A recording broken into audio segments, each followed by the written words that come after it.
Superfast बातम्या आपल्या मोबाईलवर पाहण्यासाठी SP न्यूजला सबस्क्राइब करा आणि बेल आयकॉनवर क्लिक करून नोटिफिकेशन्स मिळवा।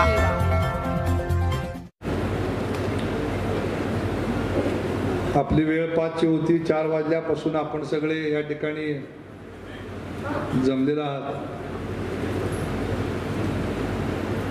उद्योग टेंभुर्णीची बैठक होती, ती करून माळीनगरची बैठक करून या ठिकाणी दादांना या ठिकाणी यायला वेळ लागला। पण सुदैवाने आज 5 ते 6 1 तास 1.5 तास जवळजवळ आपल्या देशाचे प्रधानमंत्री नरेंद्रजी मोदी साहेबांनी या ठिकाणी देशातल्या 500 पेक्षा अधिक ठिकाणावरती डायरेक्ट त्या लोकांशी संवाद साधत या देशातले जे काही महत्त्वाचे प्रश्न आहेत त्या प्रश्नावरती चर्चा केली। आपण सगळ्यांनी या ठिकाणी ती ऐकलेली आहे। मित्रांनो, उद्याच्या 18 तारखेला सोलापूर मतदारसंघामध्ये आणि 23 तारखेला माढा मतदारसंघामध्ये आपल्याला आपला लोकप्रतिनिधी संसदेमध्ये खासदार म्हणून निवडून पाठवायचा। सोलापूर मतदारसंघातून अक्कलकोटचे डॉक्टर जयसिद्धेश्वर महास्वामीजी यांना या महायुतीच्या वतीनं भारतीय जनता पक्षाचे उमेदवार म्हणून उमेदवारी दिलेली आहे। आणि माढा मतदारसंघ जो गेली 2 महिने गाजतोय, देशातला एक महत्त्वाचा असा मतदारसंघ म्हणून सगळीकडे मीडियामध्ये आहे। त्या मतदारसंघातून फलटणचे माजी खासदार सन्माननीय हिंदूरावजी निंबाळकर, त्यांचे चिरंजीव आणि स्वराज उद्योग समूहाचे मालक आमचे मित्र रणजितसिंह नाईक निंबाळकर यांना पक्षाच्या वतीने उमेदवारी दिलेली आहे।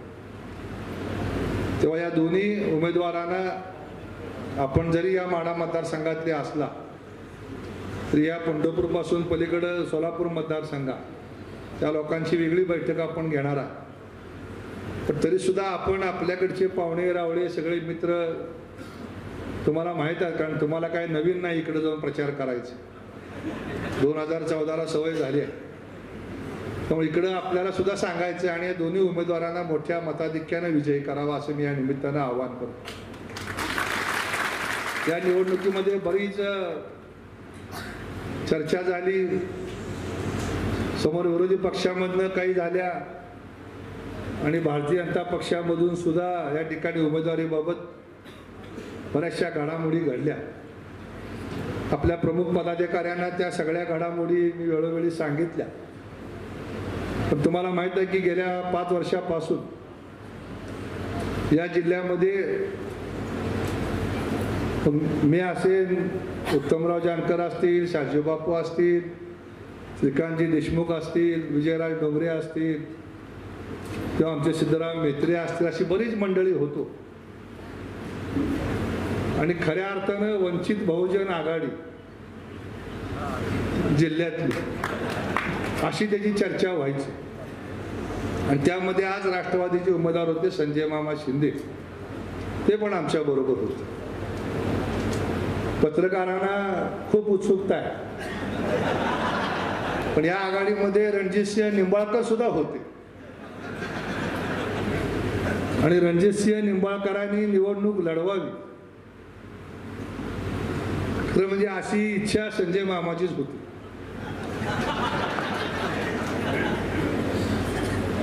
उजनीच्या डॅम मध्ये बोटीत बसून फेरफटका मारतानाचे फोटो तुम्ही फेसबुक वरती ह्याच्यावरती बघितलेला आहे। जयकुमार गोरे होते, सगळी मंडळी होती, त्यात मी नव्हतो त्या बोटीत फिरताना, पण आम्ही सगळे एका विचाराने या ठिकाणी जिल्ह्यामध्ये काम करत होतो। आणि आदरणीय चंद्रकांत दादांनी आम्हाला या ठिकाणी आम्हाला सगळ्यांना पूर्ण ताकद गेल्या 5 वर्षामध्ये दिली होती। ती ताकद काय कोणा एका व्यक्तीविरुद्ध नाही, पण समोर विरोधी पक्ष म्हणून काम करणारा राष्ट्रवादी काँग्रेस आणि काँग्रेस या पक्षाकडून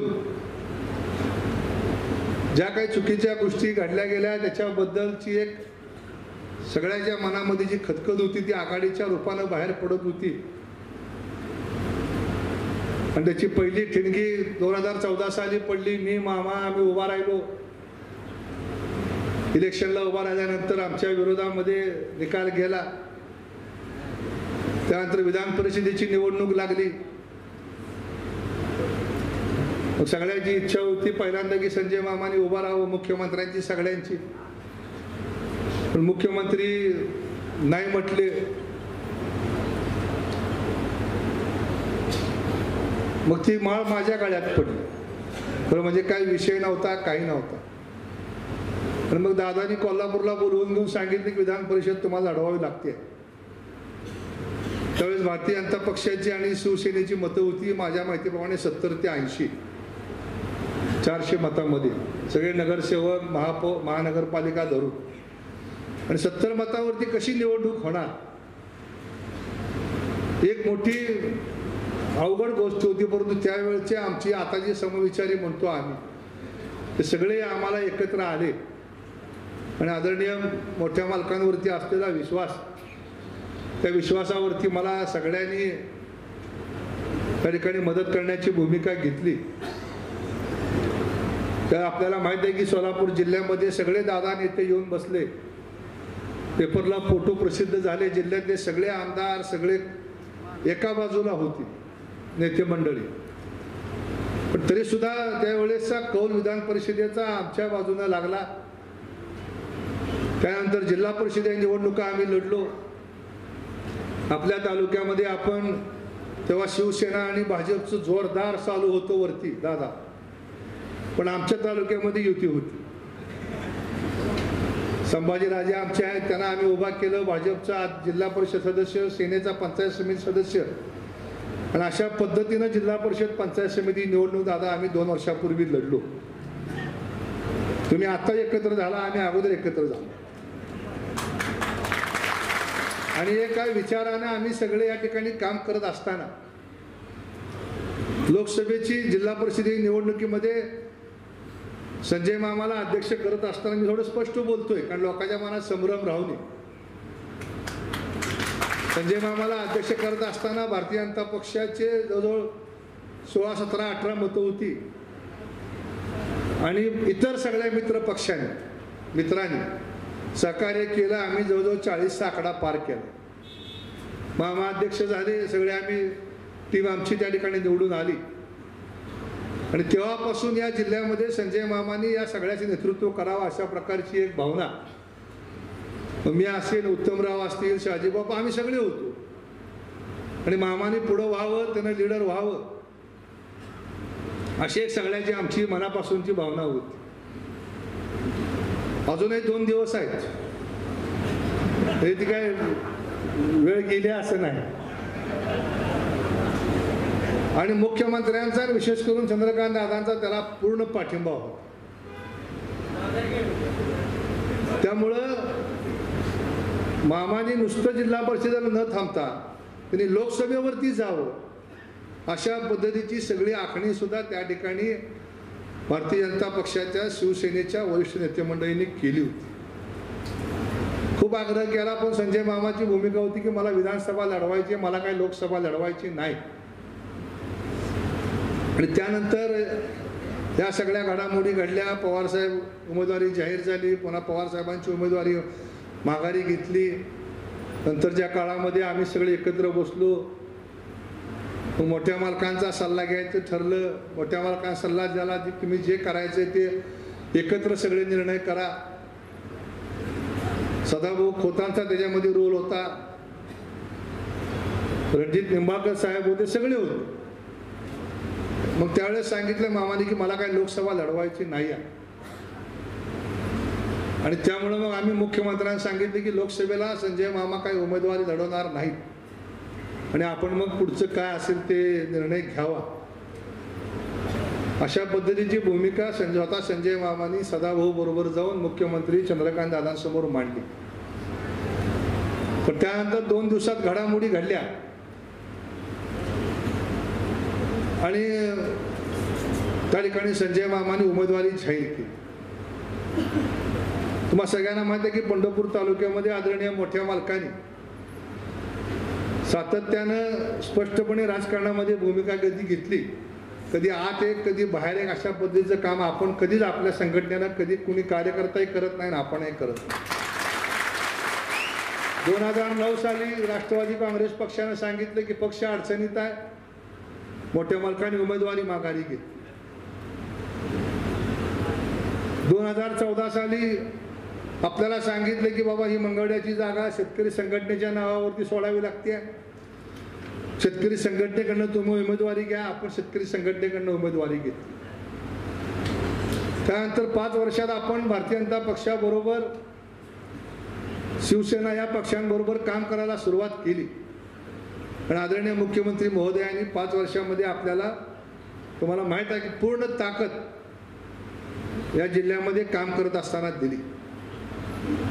त्यामुळे मोठ्या मालकाने आपल्याला शिकवलंय की राजकारणामध्ये एक वेळ जात सोडावी पण पात सोडू नये.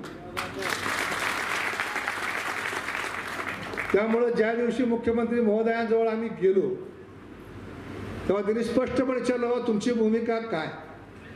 उत्तमराव होते, मी होतो, शहाजीराव, सगळीच मंडळी होती. आम्ही सगळ्यांनी सांगितलं की साहेब तुम्ही द्याल तो उमेदवार, तुम्ही सांगाल ते धोरण. स्पष्टपणे सांगितलं, कोणी अ का ब आमचा हट्ट नाही. त्याप्रमाणे मग बराच खल झाला.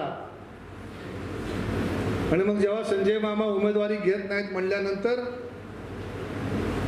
रणजितसिंह निंबाळकरांच्या उमेदवारीवरती चर्चा झाली आणि पक्षाच्या स्तरावर निर्णय घेतले गेले. सगळीकडे मला पत्रकार म्हणते तुमचे मित्र आहेत, तुम्ही दोस्ती आहे. म्हटलं आमची मैत्री आहे. विलासराव देशमुखांची गोपीनाथ मुंडे साहेबांची सुद्धा मैत्री होती. मैत्री असणं काय गैर नाही, पण मैत्री आणि राजकारणाची कधी गल्लत राजकारणामध्ये आमच्या कुटुंबानं किंवा आपण कुणीच कधी केलेली नाही. त्यामुळं स्पष्टपणे मी या ठिकाणी सगळ्या कार्यकर्त्याला सांगतो या 57 गावात की आदरणीय मोठ्या मालकाच्या आशीर्वादाने आपण निर्णय केला 5 वर्षापूर्वी. भारतीय जनता पक्ष शिवसेना या पक्षाच्या बरोबर काम करण्याची भूमिका आपण 5 वर्षापूर्वी घेतली आणि तीच भूमिका आपली आज सुद्धा कायम आहे. माझी विनंती राहील, इथं सगळ्या प्रमुख 57 गावातले प्रमुख पदाधिकारी आहेत, सगळे कार्यकर्ते आहेत, संचालक आहेत, कारखान्याचे, मार्केट कमिटीचे आहेत, पंचायत समितीचे आजी माजी पदाधिकारी आहेत, जिल्हा परिषदेचे आजी माजी सदस्य आहेत. की कुठलाही आडपडदा न ठेवता आपल्याला रणजितसिंह निंबाळकर यांचं काम करायचं आहे. ज्यांना कुणाला करायचं नसेल त्यानं ओपन जावं, ओपन उघड. पण मालकाचा निरोप आहे, अंधारात काय करायचं असलं मला चालणार नाही. मी मागच्या 2 निवडणुका बघितल्या, बबनराव शिंदे उभा राहिले त्यावेळेस आपण ओपन प्रचार केला, आत नाही बाहेर नाही काय नाही. ठीक आहे, त्यांची भूमिका त्यांनी घ्यायची आहे, आपली भूमिका आपण ठरवलेली आहे. शिवसेना, भारतीय जनता पक्ष आणि महायुतीच्या वतीनं या ज्या निवडणुकाची लोकसभा आहे, पुन्हा उद्या विधानसभा आहे, त्या ठिकाणी आपल्याला काम करायचंय. बाकीच्या प्रश्नावरती मी काय फार बोलणार नाही, नेते मंडळी बोलतील. अजून काय उत्तमराव शंका, निंबाळकर साहेब शंका, 4 वाजल्यापासून बसली तिचं ऐकायसाठी. तेव्हा आम्ही निश्चितपणे या ठिकाणी सांगतो, काल सुद्धा सावंत सरांनी वाकावला मेळावा घेतला, जिल्ह्यातले सगळे 2000-3000 शिवसैनिक त्या ठिकाणी गोळा केले होते आणि स्पष्टपणे भूमिका मांडली. मतभेद असतील पण निवडणुकीमध्ये सगळ्यांनी आपण या ठिकाणी सेना आणि भारतीय जनता पक्षाचं काम करायचंय. मैत्री, विचार ही सगळं एका बाजूला जरी असलं तर राजकारणामध्ये आपण जे काही भूमिका गेल्या 5 वर्षापूर्वी, 7 वर्षापूर्वी, 10 वर्षापूर्वी घेतली ती भूमिका हळूहळू सगळ्यांना पटायला लागलेली आहे. रणजितदादांना सुद्धा ती पटली आहे. त्यामुळे त्यांनी भारतीय जनता पक्षात प्रवेश केलेला आहे. भारतीय जनता पक्ष नेतृत्वाखाली या राज्यामध्ये, या देशामध्ये चांगलं काम उभा राहतंय. त्या चांगल्या कामाच्या पाठीमागं आपण सगळ्यांनी त्या ठिकाणी उभं राहावं एवढीच या निमित्तानं विनंती करतो. प्रश्न आहे काय दादा? पण एक प्रश्न असा आहे की वाळवणी भागातली 20 गावं या मतदारसंघाला जोडलेली आहेत. त्या ठिकाणी काल आंदोलन झालं आणि त्या गावकऱ्यांनी एक 15-16 गावच्या लोकांनी निवडणुकीवर बहिष्कार टाकायचा निर्णय घेतला NRBCच्या पाण्यासाठी. तेव्हा आदरणीय दादांना विनंती करेन की रुटीनमधलं आहे, त्यात काही बेकायदेशीर नाही, काही नाही. पण NRBCचं पाणी त्या भाळवणी आणि बाकीच्या गावांना मिळत नाही. तर त्याबाबत सुद्धा आपण वरिष्ठ स्तरावरून आपल्याला एक रात्रीकाल चर्चा आपण वाकावला संभाजीराजे आम्ही सगळ्यांनी केली. तर याबाबत सुद्धा आपण या ठिकाणी निर्णय घेऊन त्या लोकांना दिलासा द्यावा एवढंच या निमित्तानं सांगतो.